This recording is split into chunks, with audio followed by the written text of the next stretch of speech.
এক গ্রামে এক তাঁতি বাস করত। তার ছিল 2 স্ত্রী আর 2 মেয়ে। বড় মেয়ের নাম সুখু আর ছোট মেয়ের নাম দুখু। তাঁতি তার বড় বউ আর বড় মেয়ে সুখুকেই সবচেয়ে বেশি আদর করত। আদরের চোটে বড় মেয়ে সুখু ঘরের কোনো কাজই করত না, সারাদিন শুধু বসেই থাকত আর আয়েশ করে খেত।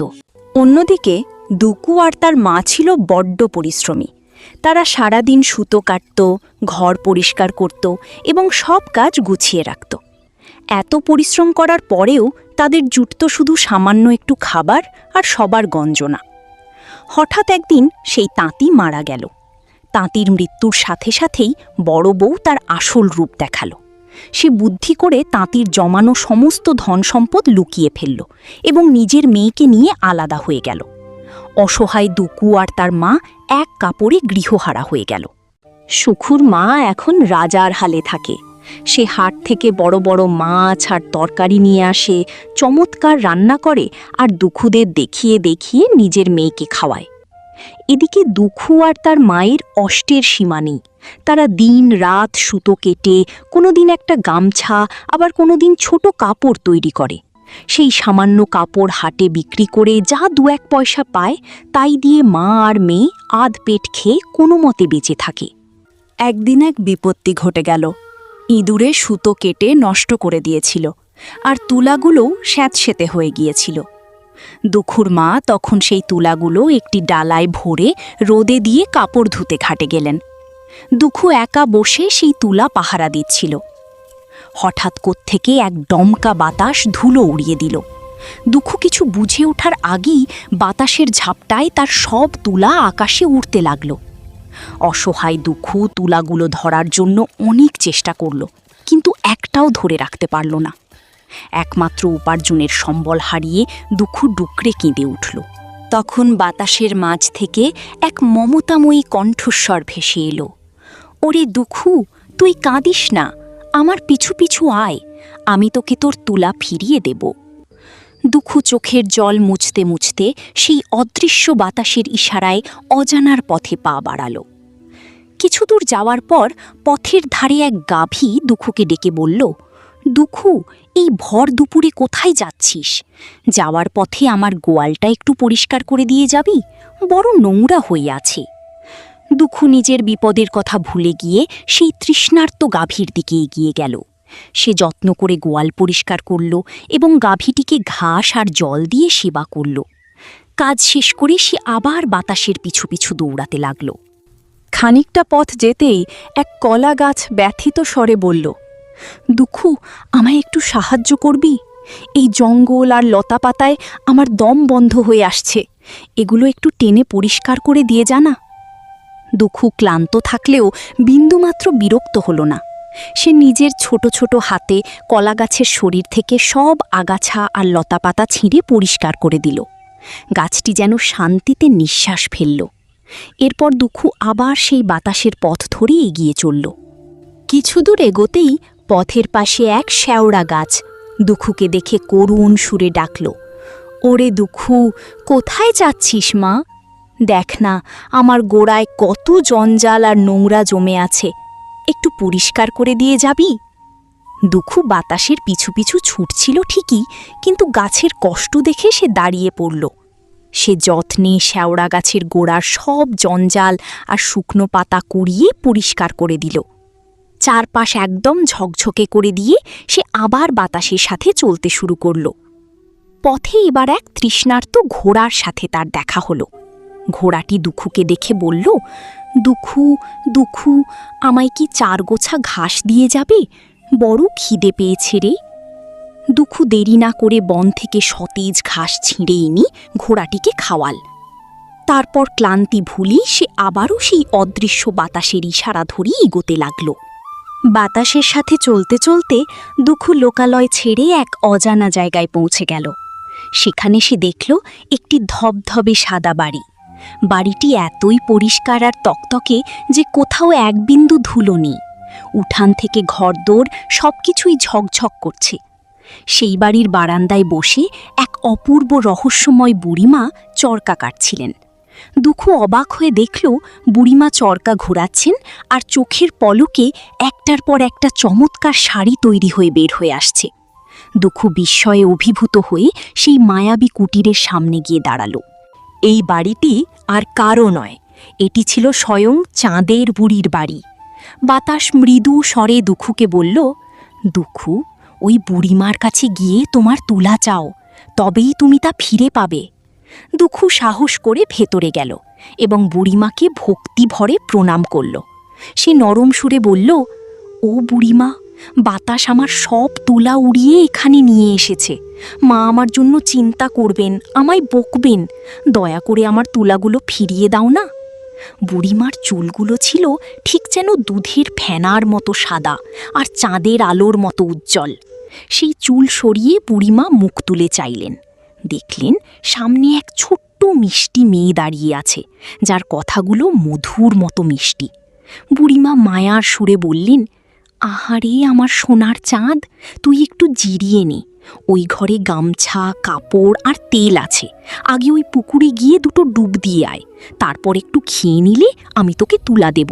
দুঃখু ঘরে গিয়ে দেখল কত কত দামি আর সুন্দর গামছা ও কাপড় রাখা আছে, কিন্তু সে লোভ করল না, বরং সবচেয়ে পুরনো আর তালি দেওয়া একটা গামছাও কাপড় বেছে নিল। সামান্য একটু তেল আর খাড় নিয়ে সে পুকুরে স্নান করতে গেল। পুকুরে নেমে দুঃখু যখন প্রথম ডুব দিল, অমনি এক অলৌকিক কাণ্ড ঘটল। তার রূপ যেন উথলে পড়তে লাগল। এমন সৌন্দর্য দেবকন্যাদেরও থাকে না। কিন্তু দুঃখু তার নিজের এই রূপের বদল টেরই পেল না। এরপর দ্বিতীয় ডুব দিতেই তার সারা শরীর সোনা আর মণিমুক্তার গয়নায় ভরে গেল।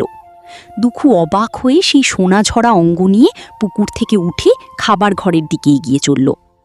খাবার ঘরে গিয়ে দুঃখু দেখল অসংখ্য উপাদেয় খাবার, যা সে জীবনে কখনো দেখেনি। কিন্তু সে নির্লোভ হয়ে এক কোণে বসে সামান্য কিছু পান্তা ভাত খেয়ে নিল। চাঁদের মা বুড়ি তাকে আদর করে বললেন, আমার সোনার বাছা, ওই ঘরে পেটরা ভরা তুলা আছে, তোর পছন্দ মতো নিয়ে যা। দুঃখু ঘরে গিয়ে দেখল ছোট বড় অনেক প্যাটরা সাজানো রয়েছে। সেসব ছেড়ে এক পাশে পড়ে থাকা সবচেয়ে ছোট খেলনা প্যাটরাটি নিয়ে বুড়িমার কাছে এলো। বুড়িমা খুশি হয়ে বললেন, আমার মানিক ধন, এখন মায়ের কাছে ফিরে যা, এই প্যাটরাতেই তোর তুলা আছে। চাঁদের বুড়ির পায়ের ধুলো নিয়ে দুঃখু যখন রওনা হলো, তখন তার গায়ের গয়না আর রূপের ছটায় পথঘাট আলো হয়ে উঠল। ফেরার পথে কৃতজ্ঞ পশু ও গাছেরা দুঃখুকে উপহার দিতে লাগল।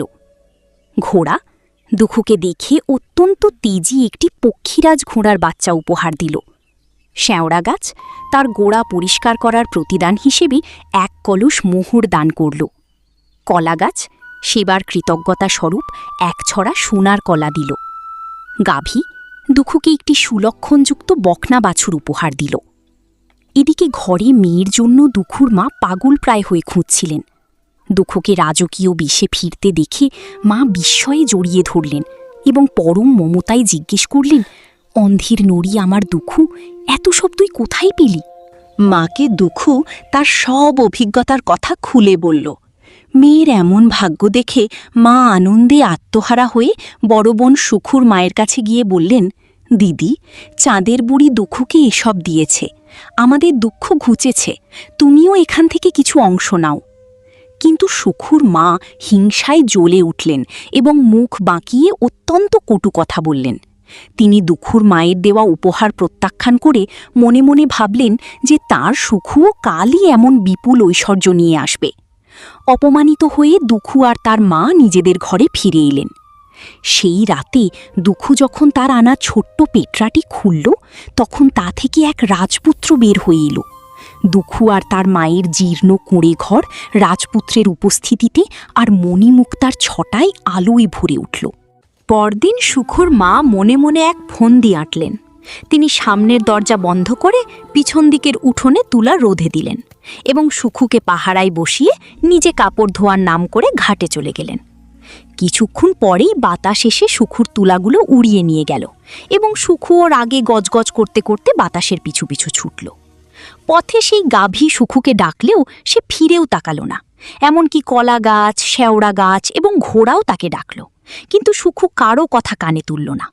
উল্টো সে রেগে গিয়ে গালিগালাজ করে বলল যে সে চাঁদের বুড়ির বাড়ি যাচ্ছে এবং কারো কথা শোনার সময় তার নেই। বাতাসের সাথে সাথে সুখু চাঁদের বুড়ির বাড়িতে গিয়ে পৌঁছাল এবং সেখানে গিয়েই বুড়িকে ধমক দিয়ে বলল, ও বুড়ি, বসে বসে কি করছিস? আগে আমাকে সব জিনিস দিয়ে দে, তারপর সুতো কাটিস। সুখু অত্যন্ত রূঢ়ভাবে দুখুর কথা তুলে বুড়ির চরকা পর্যন্ত ভেঙে ফেলার উপক্রম করল।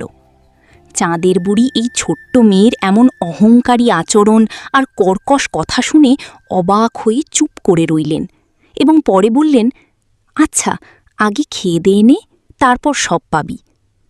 বুড়ির কথা শেষ হতে না হতেই সুখু দৌড়ে গিয়ে ঘর থেকে সবচেয়ে ভালো গামছা, সবচেয়ে দামি শাড়ি এবং সুবাসিত তেল ও চন্দনের বাটি নিয়ে স্নান করতে ঘাটে চলে গেল।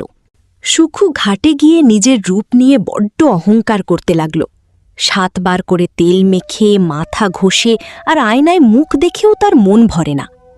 দীর্ঘ 3 প্রহর এভাবে কাটিয়ে শেষে সে পুকুরের জলে নামল। জাদুর পুকুরে প্রথম ডুব দিতেই তার শরীরে রূপ ফুটে উঠল এবং দ্বিতীয় ডুবে সে গয়নায় ভরে গেল। কিন্তু অধিক লোভের আশায় সে যখন তৃতীয়বার ডুব দিল, তখন ঘটল চরম বিপর্যয়। জল থেকে উঠে সুখু দেখল তার সারা শরীর আঁচিল আর বিশ্রী ঘাঁ পাঁচড়ায় ভরে গেছে। নখগুলো বড় হয়ে গেছে আর মাথার চুল হয়ে গেছে শনের মতো কদর্য। নিজের এই দশা দেখে সে কাঁদতে কাঁদতে বুড়ির কাছে ফিরে গেল। বুড়িমা তার অবস্থা দেখে বললেন, আহা ছাই কপালি, তুই বুঝি 3 বার ডুব দিয়েছিস? এখন কেঁদে লাভ নেই, বেলা বয়ে গেছে, গিয়ে খেয়ে নে। সুখু রাগে বুড়িকে গালিগালাজ করতে করতে খাবার ঘরে গেল এবং সেখানে ভালো ভালো পায়েস পিঠা নষ্ট করে ও ছড়িয়ে ছিটিয়ে খেয়ে এলো। খাওয়া শেষ করে সে বুড়িকে ধমক দিয়ে বলল, এখন আমাকে প্যাটরা দিবি কিনা দে, আমি মায়ের কাছে যাব। বুড়িমা তাকে প্যাটরা রাখার ঘর দেখিয়ে দিলেন। সুখু কোনো ছোট বা মাঝারি প্যাটরা নয়, বরং ঘরের সবচেয়ে বড় প্যাটরাটি মাথায় তুলে নিল এবং বুড়িকে মনে মনে অভিশাপ দিতে দিতে বাড়ির দিকে রওনা হল। সুখুর কুৎসিত রূপ দেখে বনের শিয়াল পালালো এবং পথের মানুষ ভয়ে মূর্ছা গেল। পথে সে যখন ফিরছিল, তার পূর্বের আচরণের ফল হিসেবে ঘোড়া তাকে লাথি মারল। শেওড়া গাছের ডাল তার ওপর ভেঙে পড়ল এবং কলা গাছের কাঁদি ছিঁড়ে তার মাথায় পড়ল। এমনকি শান্ত গাভীটিও তাকে শিং বাঁকিয়ে তাড়া করল, আর সুখু ব্যথায় ও ভয়ে চিৎকার করতে করতে কোনো মতে বাড়িতে পৌঁছাল। এদিকে সুখুর মা বড় আশায় দুয়ারে আলপনা দিয়ে এবং মঙ্গল ঘট সাজিয়ে মেয়ের প্রতীক্ষায় বসেছিলেন। কিন্তু মেয়ের এই বিভৎস দশা দেখে তিনি আছাড় খেয়ে পড়লেন এবং জ্ঞান হারালেন। পরে জ্ঞান ফিরলে তিনি নিজেকে সান্ত্বনা দিয়ে ভাবলেন, পেটরা থেকে রাজপুত্র বর বের হয়ে এলে হয়তো সব ঠিক হয়ে যাবে। মা ও মেয়ে মিলে সেই বিশাল পেটরা ঘরে তুলল। রাতে পেটরা আর তার মেয়েকে ঘরে রেখে তার মা অন্ধের মতো তাকে কেবল গয়না পরার পরামর্শ দিয়ে নিশ্চিন্তে ঘুমাতে গেলেন। পরদিন বেলা অনেক হয়ে গেলেও সুখু আর দরজা খুলল না। অবশেষে সুখুর মা উৎকণ্ঠা নিয়ে দরজা খুলে যা দেখলেন, তাতে তার বুক ফেটে গেল। সেখানে সুখু নেই, পড়ে আছে কেবল কিছু হাড়গোড় আর এক বিশাল অজগর সাপের খোলস। লোভী সুখুকে রাতেই সেই পেটরায় রাজপুত্রের বদলে থাকা অজগর সাপ তাকে গ্রাস করে ফেলেছে। শোকে আর অনুশোচনায় সুখুর মা নিজেকে আঘাত করে নিজের জীবন বিসর্জন দিলেন। তো বন্ধুরা, আমাদের গল্প ভালো লাগলে একটা শেয়ার, লাইক, কমেন্ট করতে ভুলবে না কিন্তু।